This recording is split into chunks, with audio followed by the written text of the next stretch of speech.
Hello, everyone. This is Nora Armani, and we are back again with Meet the Filmmakers. Our sessions, I think this is our last one before we go to the Women Filmmakers webinar and also the UN Forum with NGO CSW. Actually, it's not the last one, it's the seventh of eighth editions. And we have the eighth one, which will be on the 19th of March. That will be a talk with all the filmmakers who are screening only online, because this festival is a hybrid festival. We are in our 11th edition, and so far we have presented 700 films from 40 countries. Now, we are having a problem with Facebook. It's not streaming, but it doesn't matter because this is live on YouTube, and then we can take the recording and put it on Facebook if they are having trouble broadcasting live. So I will be introducing the event. This is taking place in person from March 13 to 18. We start with Maisel Cinema up in Harlem on March 13. It's the documentary center that Alfred Maisels founded.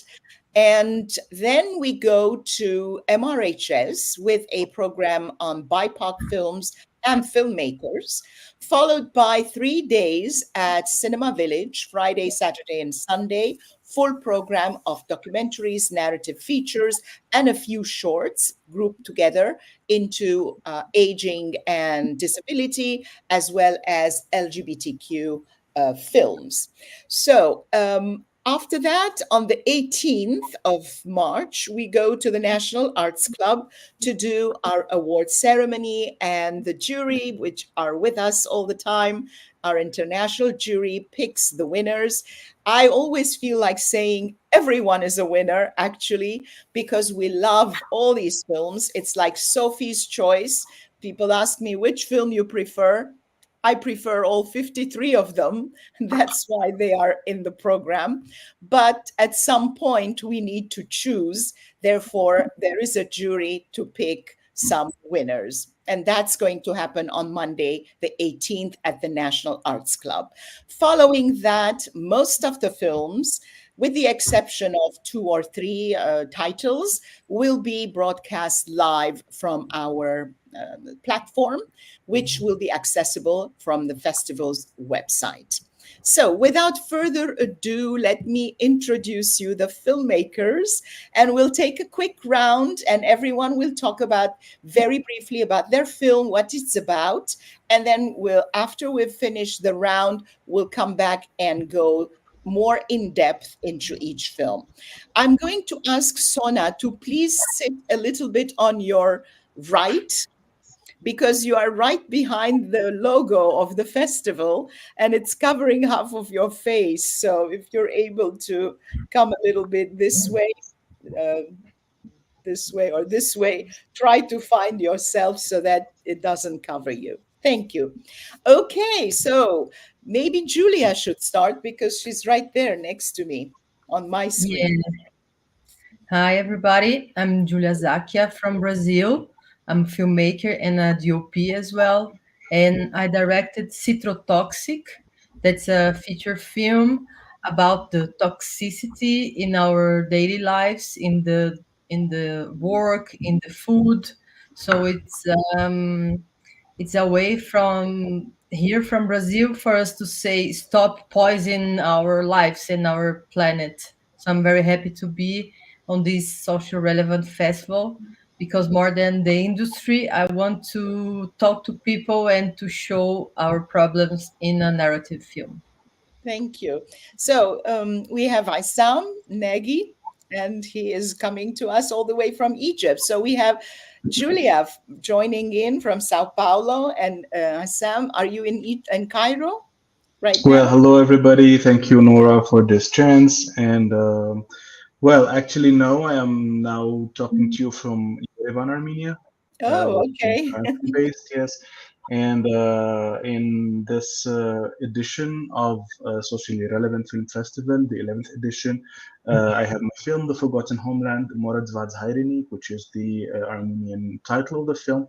And it documents the events that took place back in 2020, after 2020 war between Armenia and Azerbaijan.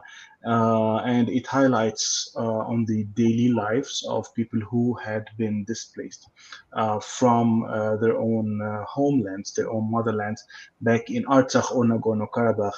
And it also asked the question about another very important part of Armenia, and which is Syunik, the most southern part of Armenia, and the issues and the problems that has to do with its future. So this is The Forgotten Homeland. And then we have Sona. I'll make you a solo layout so we can see you. Yeah. Hello, everyone. My name is Sona. I'm calling from Armenia, Yerevan. I'm 22 years old. Edge is my second documentary film. With this film, I try to transport the viewer to the edges of Yerevan, where the environment shapes the stories of its inhabitants. Through the experiences of three anonymous boys, the film reveals pressures of criminal culture, the values of survival that led them to serve time in jail as teenagers. The imagery of Charbagh, Massiv, and Shengavid adds a kind of poetic contrast to the harsh realities faced by the characters. I try to portray the contrasting perspectives of each character, creating a question about the impact of environment on an identity. Nice. So Becca, so we have the whole Caucasus here represented, Armenia, Georgia. Yes. Hi, my name is Becca Siharulidze. I'm a Georgian-American filmmaker. I'm glad to be here and meet all the talented fellow filmmakers. Also, thank you, Nora, and festival team to have me here today. Thank you. Thank you. The film, yeah. About the film, I directed the movie. It's called From Life to Life. It's set in 1990s Georgia after collapse of Soviet Union. Main character Luka is a surgical doctor who saves lives for free. He's committed, dedicated, and honest person, navigating through the corruption and the injustice in the country. He struggles to adapt to the ruthless new system while trying to maintain a balance between personal obligations, his family, and professional integrity. Yes, very interesting. It reminds me, I am very curious to know if there are really similarities. I should show you that film and then you tell me. I starred in a feature film in Armenia back in 1991. Wow, that's a century ago. And it's also about a doctor, also about the corrupt system of the 90s, but this was shot in 1991. So I wonder if there are, you personally will see. I haven't seen that movie, unfortunately, but you couldn't have seen it. Nobody has seen it. We try to be original all the time. So yeah, no one has seen it. I will show you. But I would love to see it. Absolutely. Yeah. So, Eleni. Hello, I am very happy to be here. I am based in New York, but I am Greek of origin, and so closer to all the people that participate. This film was done in Greece. Actually, it's not, I have a documentary background. I went to Columbia journalism, so I have a journalism background, but I've been a fine artist since then.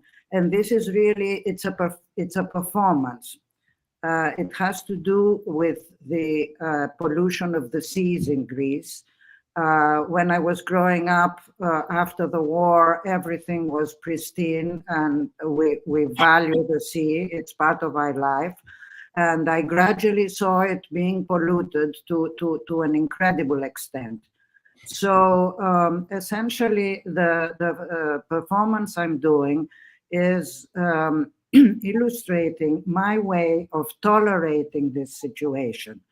I would go down to the beach. My first reaction was to start photographing the garbage because I was trying to find beauty in this situation with colors and shapes, because there was no other way that I could deal with it. So I would take my camera and I would take pictures, and then I would collect things, and then I would put them on myself. I would wear them. I have a history as an artist of using my own self, my own face, and putting the message across with my own personal experience with it. And so this is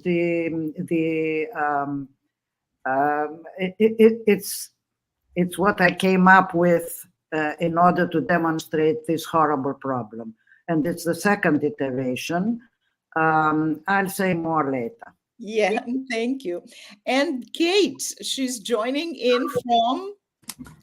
I am joining from London in the UK. So my name's Kate Stonehill. I'm the director of the feature documentary Phantom Parrot. Phantom Parrot follows a human rights activist here in the UK as he is prosecuted under terrorism laws for refusing to hand over the passwords to his electronic devices at the border. And in the process, it unravels a secret UK government surveillance program codenamed Phantom Parrot, in which people are stopped at the airport, asked for their passwords, and have their devices secretly copied using data extraction technologies. So essentially, the film is looking at how a law that was passed 7 years before the invention of the first iPhone is now being used to collect data. Yeah, very interesting. Look at this incredible collection of films and filmmakers. I keep saying that I have a hidden agenda. And what is my hidden agenda? And I'm sure the film festival team, all the people who watch these films and select them with me will agree.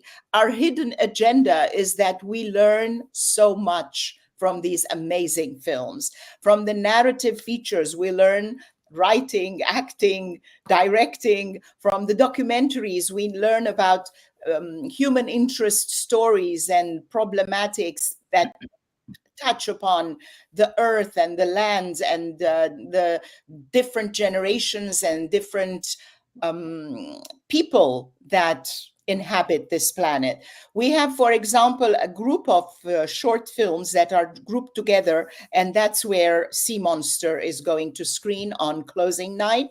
And we have called them under the title Our Planet this year. Usually we call them climate change, on environment, or something like that. But this year we called them Our Planet because that sends out a very strong message. This is our planet and we are ruining it. And here we are with Citrotoxic. Here we are with Sea Monster. And there are a couple other films that are about the same matter. I had a phobia since I was a child about garbage, about trash. And I go, oh my God, it's like we're going to drown in this trash someday. And when I look at, for example, my husband and I, we live with two of us, and every day we produce so much trash. It's unbelievable. And I keep multiplying that with the number of apartments on our floor, with the number of floors in our building, with the number of buildings in New York. And we're just talking New York. And then look at that. Look at all the cities in the world. Look at all the people who unconsciously create a lot of waste, a lot of plastic, a lot of...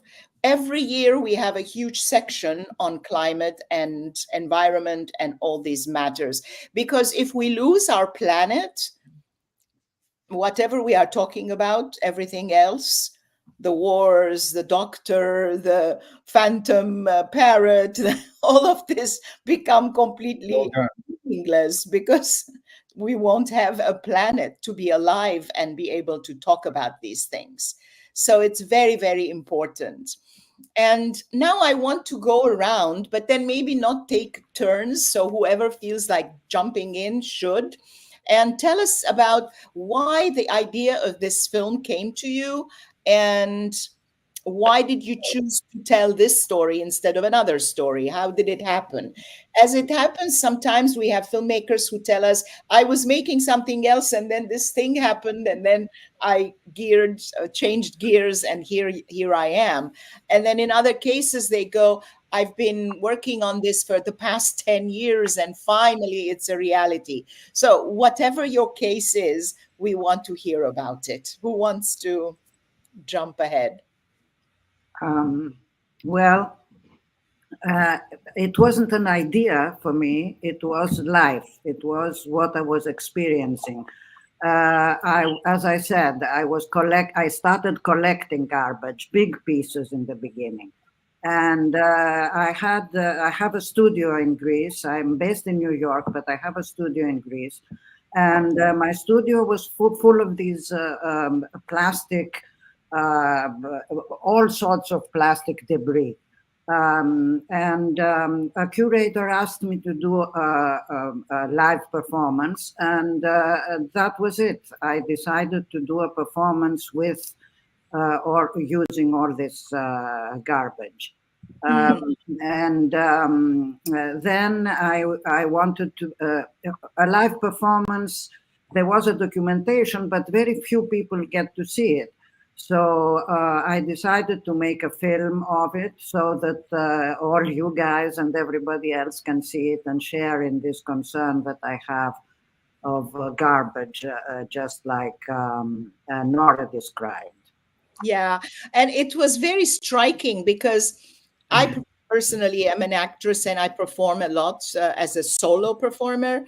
But when I saw your piece, because I have an idea to do a film festival on just solo pieces, because we get a lot of solo films. And I'm like, I cannot put a solo film in the middle of a big festival, so it just doesn't work. So maybe do a separate one just on solo films. So as a solo performer myself, your film really touched a very familiar chord, plus the garbage that I'm like phobic of this garbage. And I go, oh my God, what an amazing and creative way of using it. And also the humor in it. Very important, because when all of these subjects, if we lack the humor and the stepping back to tell the story, and we are too immersed and too serious, too preachy, people switch off and they won't continue to listen or get anything out of what we are saying. So humor is very, very important. And I was struck by the way you created this performance piece that kind of makes us think. Next, who wants to share their experience? I just want to say that I did the first iteration, the Sea Monster Monk, which was live, and this was with the big items. I was collecting really big items, and I was wearing them and so forth. And by the time I got to do the second one, the Sea Monster 2, I had focused on the small things that are everywhere, that we can't get rid of. So I had to rethink the whole thing by using those very, very small fragments that affected the whole presentation. And of course, humor is absolutely imperative in my life. And playfulness and humor and aesthetic sense and so forth. Yeah. Yeah, that's great. And who else would like to share? I'm also going to show the festival website, because there might be an audience out there who is wondering, okay, I love these wonderful films, but how can we see them? Okay, here, you can go on our website and find out more about it. So who wants to share how the idea came and why did they make this film? Oh, maybe, sorry. Ladies first. Yeah. Thank you. So here we have a huge problem in Brazil, everywhere I know in the world, but we are the first one in consuming pesticides and herbicides, all these toxic substance. So I was reading a lot Vandana Shiva, who is the greatest maybe woman on fighting poison and industry. So I thought about the place I go always. It's a little farm, a little farm in the countryside, and even there we are exposed to all these orange pesticides. So I decided to tell this story about a single mom who has a little girl who has problem on breathing. She has asthma, so the doctor says you must get out of São Paulo a little bit for her to breathe well. And then when they arrive in the little farm, they have like couple of hours of a paradise, but then suddenly they see the farm in the neighbor farm, all these machines, all these poison waves, and what we can say, we have all the story, the narrative, the photography, but it's everywhere. We cannot go out. We don't have another planet. We don't have another house. In It's a complex story, but it's a simple answer. We don't have where to go, so we must take care of every single place. That's something that I really need to tell. And as a DOP, I found out all these frames, all these choices we made, aesthetic choice to tell we must stop the big industry of killing everybody, everything. So this citrotoxic, it's citrotoxic. It's not a Portuguese word, but it's a global word. We are all involved on this toxic, but we must find a way out. We must find a collective way out. Yeah. It's everybody's responsibility. That's the thing.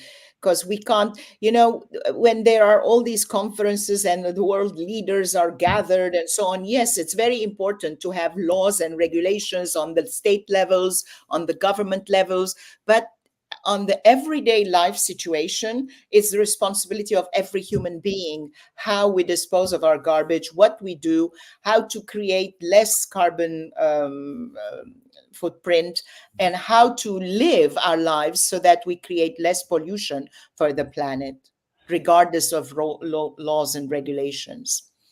Yeah, more? Becca, you wanted to say something. Can go. Well, you ask about why? Am I correct? Yes. How did your idea come about, and why tell this story instead of another one? I always wanted. I will always been interested in social problems and wanted to express my point from different angles. That's why I decided to make this film. This is the story about human resilience, reflecting existential dilemmas and human struggles. I wanted to highlight the harsh realities of injustice and the strengths of the character required to confront them. For me, the narrative was representing the constant battle between light and darkness, compassion and indifference. And I really hope this story will raise questions about what it means to be a human. Most important, how we value lives of all living things around us. And our goal was to make cross-cultural film which would inspire younger generations through the story about professional integrity, love, care, family values, dignity, and much more. And my wife and I, we believed in this project so strongly that we did very crazy thing. We sold our house to finance this film without any additional support. Yes, sometimes you take risks like that, but then hopefully it pays off, and then you gather momentum, and then you feel like why you don't regret ever. And I feel the same when I started this film festival. We are in our 11th edition, and sometimes I wake up in the morning and I go, I can't believe we've done it for 11 years and uninterrupted. During COVID, it's like, okay, for 2 years we were online only because there was no other choice. The cinemas were closed. But if I didn't do it the first year, with no funding, nothing, and I'm like sweating bullets at night, not sleeping and all that, I would have spent the rest of my life talking about it or dreaming about it, but not doing it. So it's very important to just go for the impulse. Yeah, but you're doing wonderful thing. I know it's struggle first, but you're doing a wonderful thing, Nora, that you're giving a lot of talented filmmakers to present their film and to show the people. And that's why we as a director, and I'm pretty sure my colleagues will maybe agree, that we direct for people. You know, Yeah. I watched the one movie director. I'm not going to mention the name, and he was very. I would say I will use this word cocky, and he said, "I'm directing for myself." I believe if you direct for yourself, you should just keep the DVD at home and watch on by yourself. But we direct for people. And we want to make people. We give the point, and you know that's our goal. So thank you for giving that opportunity to us and Yeah. all my colleagues. I mean, maybe when somebody says I'm directing for myself, they mean like I'm not trying to please anybody. I'm just telling my story. And then, but it's true that we are also taking into consideration that this is a dialogue. It's not a monologue. Absolutely. And I learned that the hard way when I was doing my solo shows, that it's a dialogue with the audience, really. It's not you just get on stage and do your thing and then that's it and you go home.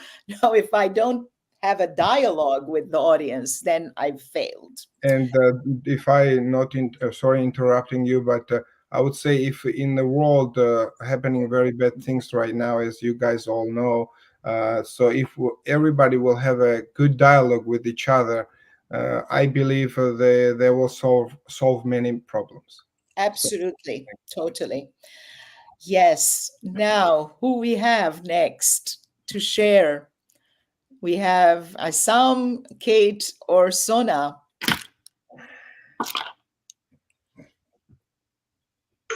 I would agree with Becca. Ladies first. Yes. Okay. So the idea of my film, I think, comes from my childhood because I grew up in a dangerous district where the criminal ideology and gang signs and like gangsters were people that were really respected, and their ideologies were a huge part of my childhood because since the Soviet the Russian gangsters and the gang culture in Armenia was very huge. So the influence is still going to this day. And as an adult now, it was still interesting for me to dive deep into this, to understand why are teenagers and why people still fall into that kind of ideology. So I took that opportunity because most of my childhood friends have been in jail and are still interested in that kind of ideology. And also to do the film, for me was important to give the platform for the boys to tell from their perspective, to tell their stories. How did that happen, and why is the ideology still alive? Also, the main thing was because Armenia is Yerevan is a super safe city. But also in the film, I put the focus on the environment because it really shapes you. If you were born in that kind of district or environment, it can be a life sentence for you, because you grow in that kind of stories. You see that kind of people. You see how problems solve there. You see how people gain respect. So you kind of don't have an exit, because that kind of environment nurtures that kind of ideologies to you. So it was a really interesting experiment for me, and also I fulfilled my curiosity as a child to dive deep into that ideology and to talk with people like that. So yeah. But it must have been quite difficult to, tell the story of people, that you have depicted. Did you encounter any resistance? Did you find it difficult to tell that story, or were they happy to come out and tell their story? No, I mean, the first shocking thing for them was that the girl is a film director. They didn't understand like what is going on. Why are you shooting this? What, are you going to show us on TVs as a clowns and stuff like that? But when I talked with them and I said, there is like this huge stereotype and taboo. I mean, I'm giving you this platform so you can tell about like your perspective, your life story, your environment, and how does things work for like a teenager who's been in jail. And the other part was in the film, I don't show their faces because 3 of them were underage, and I need the permission from parents. But they are from broken families, and the relationship with characters with their families are really unstable and challenging. So it was a very difficult, and also like from my side, it was a morality choice, because as a teenager, you can say a lot of things looking at the camera, and when you're an adult you may regret stuff you said, especially when you're admitting that you have some kind of ideology, or that you did a crime that you're not regretting. So it was also it also helped me, because I said your faces will not be shown.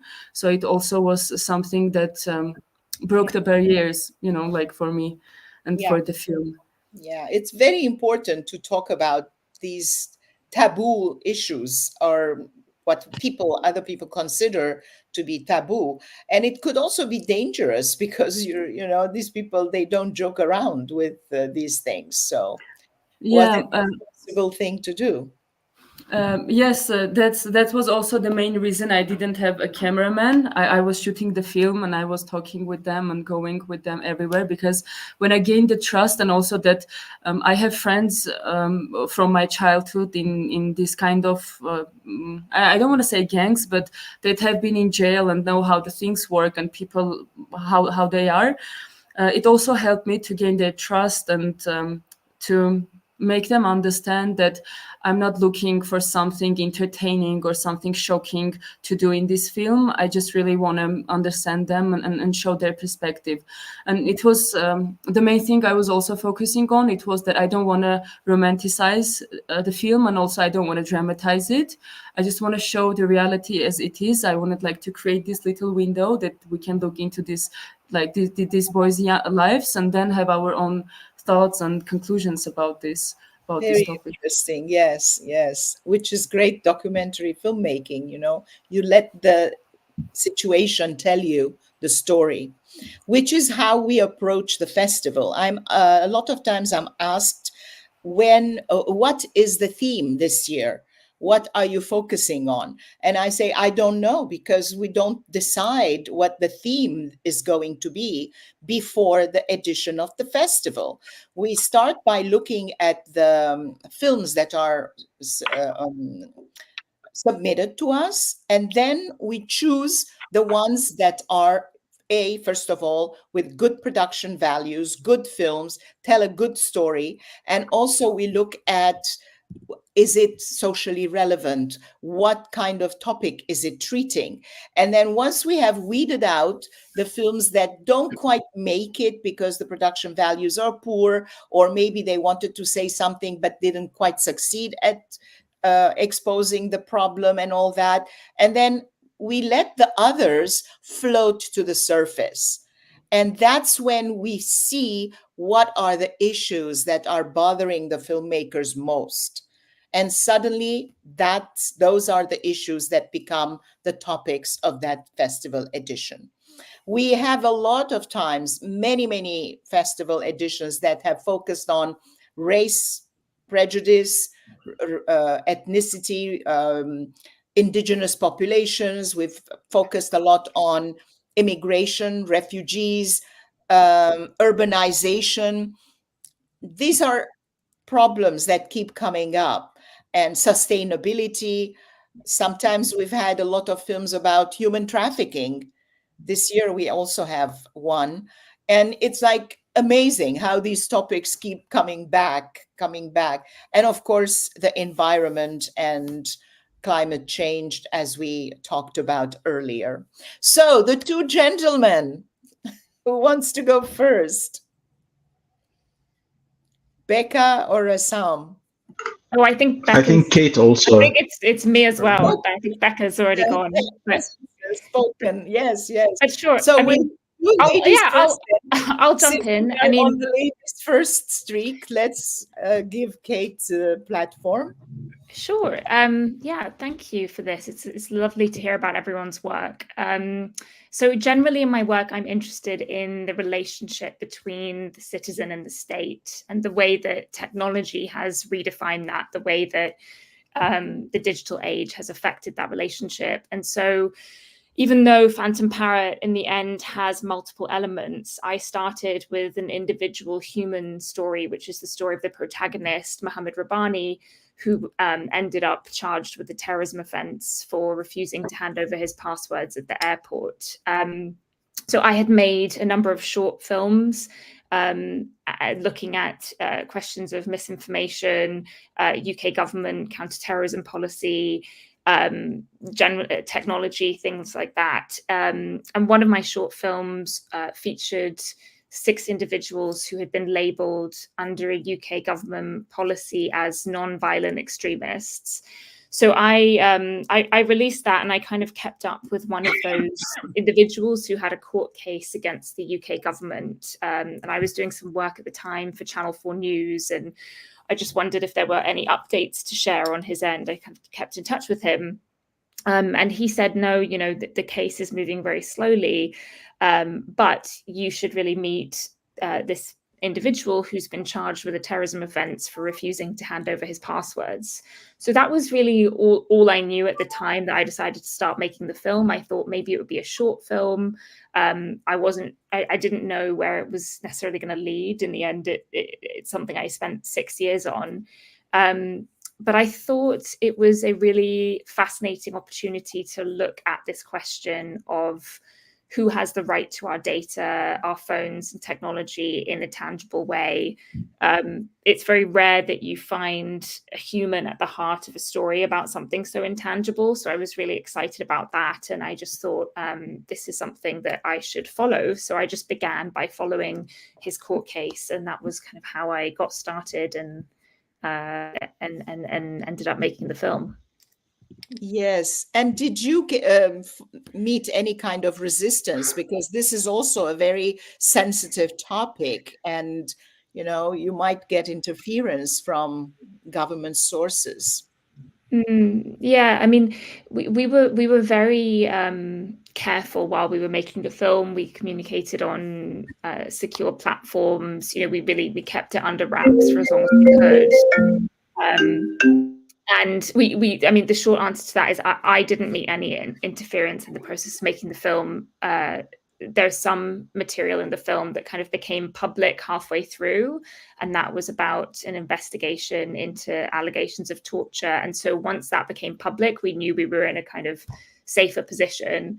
But one of the first costs that we incurred was hiring a lawyer for that reason, because we were, you know, always kind of ready. Just in case. Just in case. Yeah. Quite interesting. So there we go. Now it's the turn of the gentleman. So shall we toss a coin, or are you amicable? Yes, I already went, so it's SM, right? Well, thank you, Becca. Thank you, Nora. The Forgotten Homeland. As I said earlier, the film was filmed in the southern part of Armenia back in 2020, after the Nagorno-Karabakh War, the second Nagorno-Karabakh War that took place between Armenia and Azerbaijan. And my background as a journalist and also a writer and producer, I focuses on my works more on the persecution of minorities. And for me, Armenia for a long time has been in the focus of my work for many reasons. Some of them are personal, but mostly because of the cultural and the cultural importance of Armenia, not only for Armenians but also for the whole world. And concerning your question, Nora, about why did what happened, so I can be motivated to film The Forgotten Homeland. I remember that during the second day of war, I was watching closely the news, and I found a pomegranate, as the Armenians call it, nur. And this pomegranate has got a bullet. And during that time where the war started, it is the season of pomegranate. So when this pomegranate fell into the ground, its syrup, because it's so fresh, it resembled the human blood. And this stirred my heart very much, that I should not stay silent about what's happening, especially in this part of the world that is really forgotten. Nobody knows about what's happening in the Caucasus, and it's not always a front. It's not on the front pages of any newspapers. You have to dig deeper into the internet or other sources to know about what's happening. So, as per this importance that Armenia held for the humanity and its heritage, I thought that how can this very precious piece of land be forgotten, not only by the international community, but also by Armenians. And The Forgotten Homeland is documenting the lives of those people who had been uprooted from their historical lands in Artsakh, Nagorno-Karabakh. One of the fascinating things that I encountered while filming this film is the pauses that the people are taking while remembering what's happening, while retelling their stories. Sometimes it's more important to listen to the silence than to listen to the phrases or the sentences that are being told by the people who had been undergone this kind of trauma systematically, I would say. So this was the motivation, and the film had been into a couple of festivals, and Socially Relevant is the third festival. It's New York premiere, and I'm looking forward to hear more about the feedback from the audiences when it will be on. Yeah, it's very interesting that your allegory of the pomegranate and the blood color of the pomegranate, which obviously Parajanov had also depicted on by making the color of pomegranate, meaning the color of blood, basically. And the pomegranate is interesting that it's also the symbol not only of Armenia, but of Georgia and of Azerbaijan, the entire Caucasus. They all, at least this fruit is uniting the Caucasus.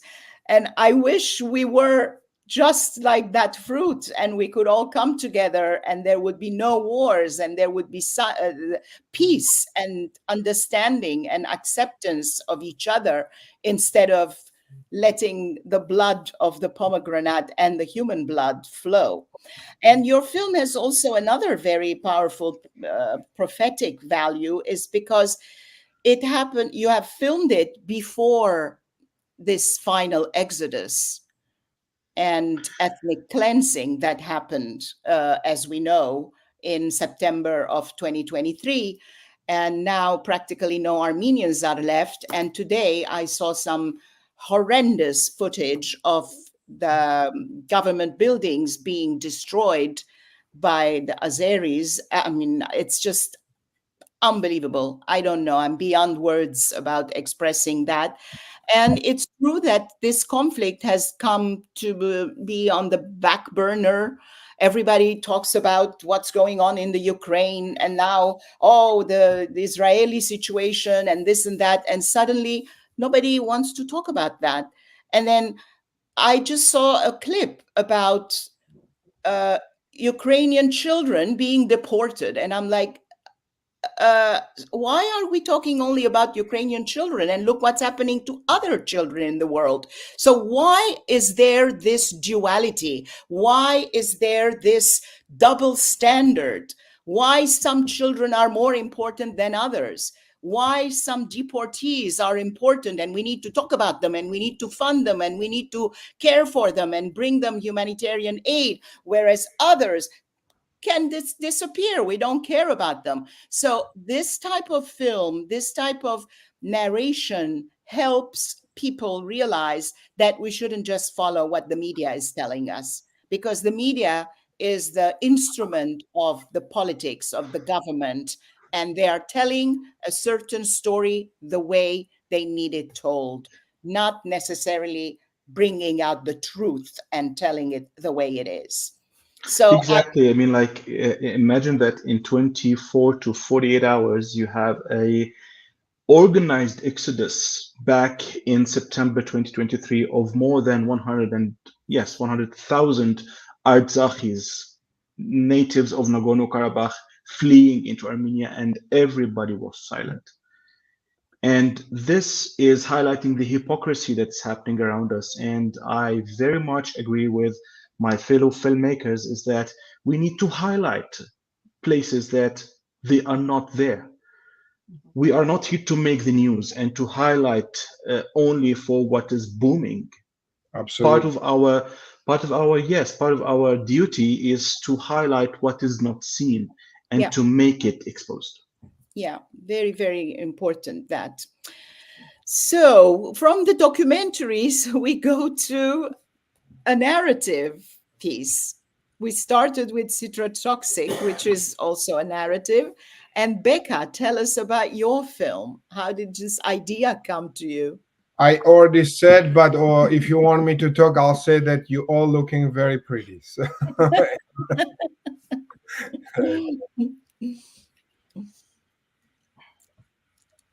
So it's been with you a while then. You developed it for some time and the story, but you're also in it.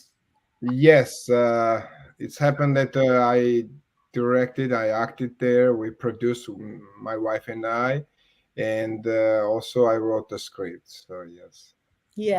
Yeah, it's an amazing piece of work, and I really applaud everybody's efforts. So now that we've did everybody get a chance? I keep overlooking people. So no, that's okay. I'm going to go back to the audience because we have some very amazing remarks here, which I really need to pick up on.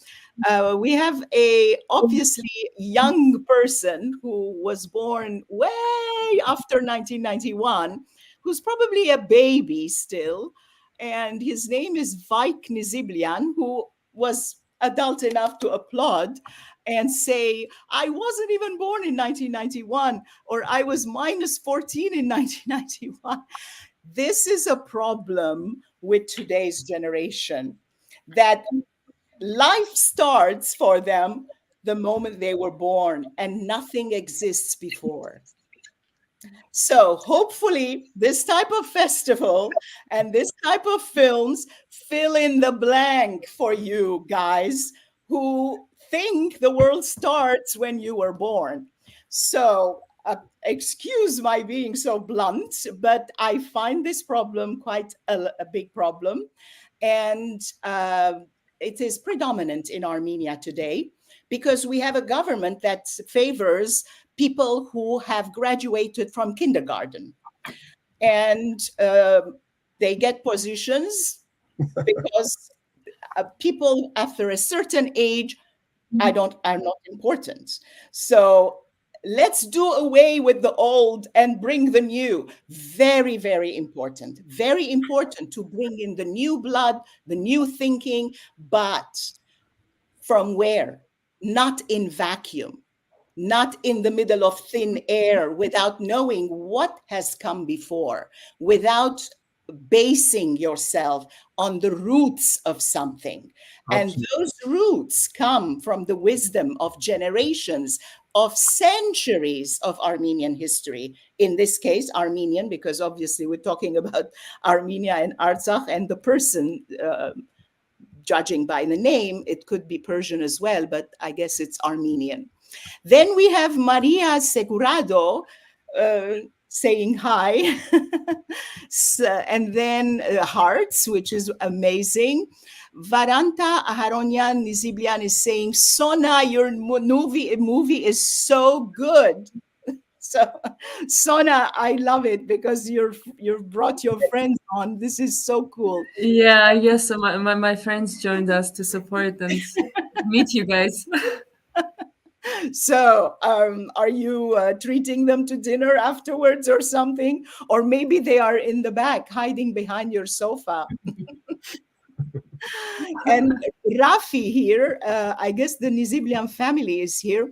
Thank you, Rafi, for joining in. Rafi was on our jury at some point, and he was wonderful because he judged some of the children's and young people's films. We also have a section where we bring on young youth films. This year we have 2 films made by young people, youngsters, and I'm not talking about Sona because that's not qualified as young. You are young, but not in that category.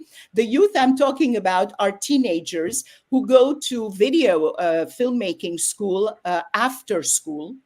And we have 2 films that were made by kids. And they are amazing films, and they are both in our selection. One is Gatekeeping the Bills, which is one of the opening night films. It's about how always the middle classes suffer when there are situations in the world. And also another one, which is about beekeeping. And it's the daughter of an incarcerated person who learns about beekeeping and making honey, and how she's dealing with her father's incarceration through that. These are films that were made by 14, 15, 16 years old children. I mean, youngsters. So I'm really in awe of them. So not everybody who's up after 1991. We have wonderful films that come from that era. Varanta Aharonyan says, what an important topic, Sona. Very, very important topic. Exactly. So maybe the next one will be about the corruption that's going on and has gone on and so on that we keep referring to. Yes, and amazing. Okay. Oh, a question which without having seen it, I already asked. Ani Khachatrian is asking, I have a question to Sona. Did you face any difficulties during the filming process? As we know, that is of the topic of the movie is a taboo in Armenia. I think we already covered that. But if you want to add something that we didn't cover to answer Ani, please feel free to do so. I guess I already answered. That was the difficulties I faced. Okay. Then we have thank you, Nora Armani, for speaking up. Okay, yes, I always speak up. Thank you. And we have, hopefully we'll get more. No, we don't want to say that. Okay, Michael is our team member, hardworking, and also on our board. He's always there. Thanks to all the filmmakers for bringing your work and your energy to the festival, which is absolutely true. And I couldn't agree more. As I said at the beginning, we don't have a festival without films and filmmakers. So this is all for you. I hope when I die, at my funeral, there will be some filmmakers. So I'll be after 100 years. But I've always imagined to stage a funeral when I'm alive, not when I'm dead, because I want to see what's going on, not be unconscious of it. Okay. Dear Nora, how did you come up with the idea of the festival? Okay. Here is a can of worms, which I will open. Right. Shall I answer? Yes, I will. Okay, there we go. The idea of the Socially Relevant Film Festival came to me in 2013, January, when I realized that the following year, it was going to be 10 years to the violent demise and death of my uncle and my cousin, who were victims of a horrible hate crime. And I decided that I needed to do something to commemorate them and their dedication and their humanity. But at the same time, it was a period in my life where I was becoming a bit disgusted and shocked at all the violence that goes on around us, not only in everyday life, but most importantly, on the screens. Okay, if you don't like violent films, you don't go to the cinema to see them. You have a choice. But you don't have a choice when you're standing in the street and then a bus comes in front of you with this huge poster on it with violent scenes of guns and knives and people running away in horrendous situations and so on. And all this violence to which we are subjected day in, day out, made me think that it was important to create a platform and offer people an alternative form of entertainment, which would be stories that are about real people, real problems, real life situations, and give a voice to the voiceless people through filmmakers whose films probably would not be seen in commercial circumstances. So that was the motivation. And the two put together, plus my background as an actress and my background as a sociologist, which is what I have studied, basically. Anybody who wants to know more can go to my bio. And all this put together made me think that it was about time to create this platform, even though as a guest curator of a number of film festivals, I had said to myself, I will never do a film festival in my life because I know it's crazy work.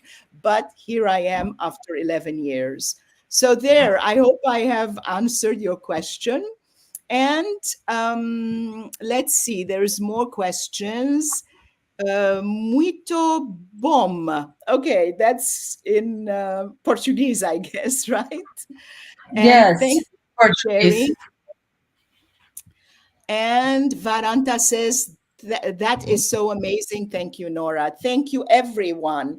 So we have 3 more minutes, and it's the last minute, 3 minutes of truth. Who wants to jump in and come up with final words? Oh, Kate has come out of the screen. Okay, there she is. I brought her back. I want one word, just one word, that to not just to thank you, because we were in some festivals as well here in Brazil and in other countries, but we also received some answers from big festivals that they couldn't put our film because we say the words, we tell the name of the big companies that are poisoning the world. We say Monsanto, we say whatever the names we must say, like Bayern. So we tell the names. We show McDonald's, we show Coca-Cola. We are not afraid of showing the owners of the world and the poisoners of the world. So that's a big chance to show something that's not hiding the names of the big guiltists. That is a very interesting point, because you start wondering, are these festivals being funded by these people? Absolutely. Yeah, maybe. I mean, it's like, come on, if we are not becoming the mouthpiece and we are not becoming the platform regardless, then we haven't done our job, which is what is happening in the world today. Here you go, countries buying the silence of the world. Absolutely. Nora, if I may say that this is your festival is the festival who cherish the real cinema and values meaningful films. So it's an honor for my wife and I to be nominated in this festival. So we can say thank you. Thank you all very much. And I mean, it's important to talk. It's important to voice our concerns without worrying that so-and-so will say that, such and such will do that. Yeah. I want to say that there is a misunderstanding in general of what we as humans need to be happy. We don't need money. We don't need all this consumption. Life can be very simple. I am not against technology that helps us in our life, but it has gone overboard. And it's toxic. It's toxic. And we need to become more simple. The earth has given us everything we need, essentially. I was in Mexico just now in a very primitive environment. Everything was done by hand. Nothing went to waste. There was very little, practically no plastic, no running water. We took wonderful showers with a pail. And it was just so refreshing to be able to be comfortable and happy without all this garbage. So we've gone wrong. How to bring it back is another story. But I think a festival like this and all the wonderful films that people are making is the information and the education that we need. We don't need what the networks are serving. Yes, that's the consumer society that feeds into our heads that you need this to be happy and you need that to be happy. More production, more this, more that. No, enough. Yes. You have a message, Eleni, from Varanta Aharonian Ziblian. She says, Eleni, you seem like a huge inspiration. Cannot wait to see your movie. Well, I am glad you're saying that, Varanta, because this is a good opportunity for me to say that these films will be available online. So whoever is joining us from overseas and cannot be in New York during the festival days will be able to watch most of these films online on our festival platform. So do go to our website. Let me go and scroll it one more time, ratedsrfilms.org, where you will see a dedicated button soon. We haven't posted it yet because we are so far from the online section. We first want to focus on the in-person section. And then once that is over, we go to the online. And we have a number of webinars, like the next one coming up is on the 8th of March on the occasion of International Women's Day or Women's Month. Every day should be International Everybody's Month. So it is about all the female filmmakers that are in the festival selection this year. And we're going to have a webinar and bring them all together, which is 50% of the selection, done not on purpose, but it always happens like that.